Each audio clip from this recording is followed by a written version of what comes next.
দৌড়াচ্ছেন, আবারও বল করলেন, বল Y shot, না না না, বাউন্ডারি না, সেখানে বোরখান ছিলেন, বলটি আলতো করে পাঠিয়ে দিলেন বোলারের কাছে। সুন্দর বল।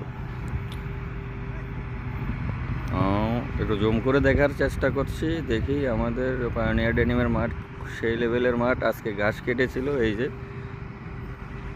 ওই না, সিঙ্গেল রানের চেষ্টা, কিন্তু না না না, হয়নি। হ্যাঁ, লেগ স্ট্যাম্পের বল, হালকা করে ঠেকিয়ে দিলেন। খুব সুন্দর বল করেছেন আমাদের বলার হচ্ছেন এই যে ইয়াং ব্রাদার। আবারও বল করার জন্য প্রস্তুত, আবার বল করলেন, আরে না, অফ সাইড দিয়ে বেরিয়ে গেলেন বল, আর সিঙ্গেল রান নিলেন। ওয়াও, খুব সুন্দর বল, নাইস টু বল।